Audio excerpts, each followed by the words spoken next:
Many Americans today are uninformed or even misinformed about the truth of our nation's history. Is the American classroom teaching an altered view of history, or has it been altogether rewritten? What happens to a society that forgets the truths of its own past? And what are the consequences when we do? Discover the forgotten and astonishing story of our nation's foundation in the American Heritage series. For centuries, Americans were taught a truthful view of history that recognized the godly heroes and moral foundation our nation was founded upon.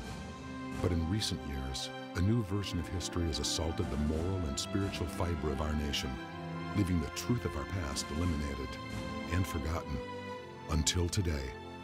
Join historian David Barton and experience the untold story of our nation's history in the American Heritage series.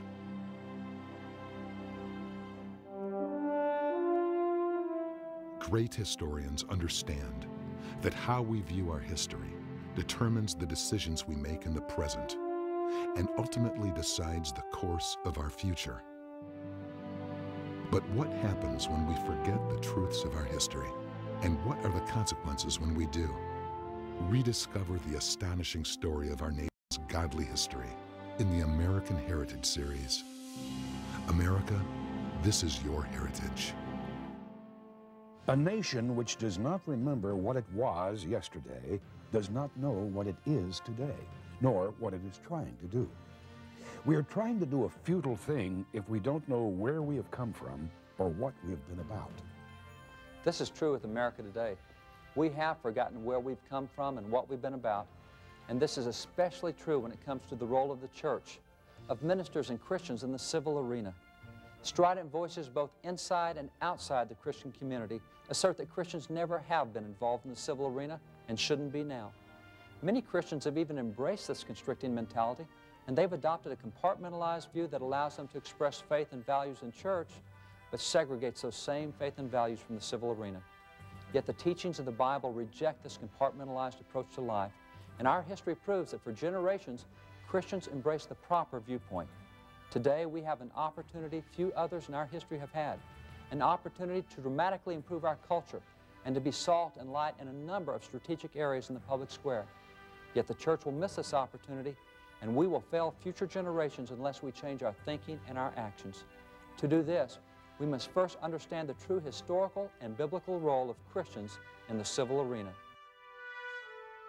American history, or better said, our view of American history, has a substantial impact on our behavior today. The U.S. Supreme Court's a great example. Every time you go into the U.S. Supreme Court, you're arguing about a document that's 200 years old. You're arguing about the Constitution. And so one side says, well, here's what that clause means. Another side says, no, no, no, here's the history of that clause. And so the way we view our history, even on our American documents, affects the way we live today. So history is something substantial. I think that's a big reason that there is such a huge emphasis on history in the Bible. God gives us verse after verse that tells us to recall the former days, remember the former times, to know our history. You find that even revivals that are associated in the Scriptures deal with rediscovering history, as it was with Josiah. They found that old scroll in the temple, they brought it out, they read it, and they said, you mean we used to be like this? Led to a national revival. The whole thing that saved the nation with Esther was Mordecai was about to be hung. The king read the history book. He said, I forgot that happened.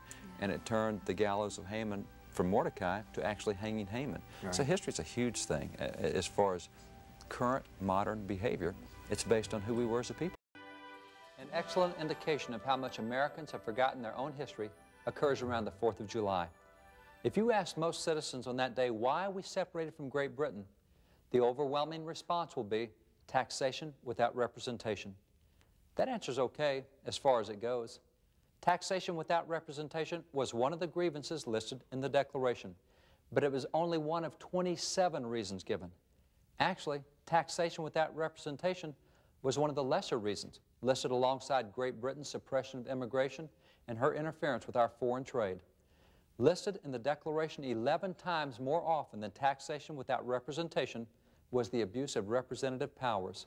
The abuse of military powers was listed 7 times as often. The abuse of judicial powers 4 times as often, and generally stirring up domestic insurrection twice as often. In fact, Taxation without representation was only grievance number 17 out of the 27. It was given little emphasis in the Declaration, yet it is the one issue that everyone knows about today. We started changing at least the way we deal with American history in the 1930s and 40s and 50s. We went from a very substantial view of having God involved in American history to a very secular view of American history. We look back in the early textbooks in the 1700s, 1800s. This is one of the most popular textbooks in American history. It was from 1878. This was used in public schools for generations, and the author of that textbook, Charles Coffin, calls the story of liberty. He says, if you do not see the divine hand working behind the scenes with what's going on in history, history will be an incomprehensible enigma. And that's what it's become for American students. We've taken God's hand out of history.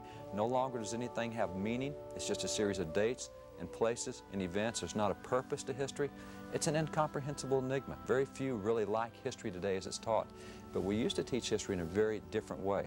In the 1920s and 30s and 40s, we had a whole new group of historical writers that appeared on the scene. Charles and Mary Beard, W.E. Woodward, Fairfax Downey, and they started saying, you know, the only thing that really motivates people is money. That's all that anybody cares about. Let's teach history that way. Wow. So they started writing a whole series of textbooks that were what were called the economic view of history. The economic view of the Declaration, the economic view of the Constitution, the economic view of the American people. Everything was economics. Well, the problem with that is when you apply that paradigm to American history, and we did that officially in the 1960s, textbook writers adopted what's called the economic view of American history. The result is now of 40, 60, 70 years of being taught economic view. When you study the Declaration of Independence today, we learn that America was founded. The reason they did the Declaration of Independence was because of taxation without representation. Right. Well, that's an economic reason. The problem with that is the Declaration gave 27 different reasons that we became an independent nation. Now, taxation without representation was number 17 of the 27. It wasn't even their top list. It wasn't that substantial. I mean, it was an issue. It was definitely an issue, but it was not the issue. It was in the bottom half of their list on why they separated from Great Britain. So under this economic view of American history that we've had for 70 years, it affects the way we see government.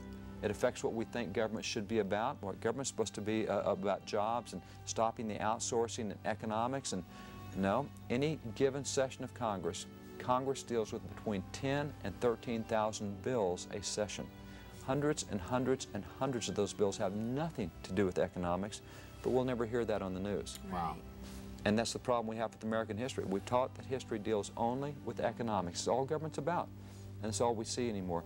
So we've lost so much of the moral and the religious foundations. Are you telling me that that worldview came in the 20s, 30s with the writers that you described? And what was their point there? Was their point to disengage America from its faith of the founding fathers? What do you think the point was in that slew of different writers? What you find is that in those writers that reintroduced this new way to teach history, they were themselves very secular. People like Robert Ingersoll was the first great well-known atheist in America, and he started advocating that American government has been secular from the very inception. The Declaration of Independence is a secular document. Now, that's nonsense, because if you read the Declaration, it acknowledges God 4 times, but he says, oh no, it's a secular document. So starting in 1876, you had a group that was historically called the American Liberal Union. Their whole purpose, they have a platform, a political platform, was to remove God from public affairs, to remove God out of public knowledge, to remove God out of textbooks. That was their platform. Well, a lot of the guys that were writing textbooks, that were historians, were part of that movement, that secular movement. So as they come into the 1920s, their thing is, we don't care about God's hand in history. Now, you go back to our view of history that we'd had, which is what's often called a providential view of American history. That's what every major historian taught. Right. George Bancroft, called the father of American history.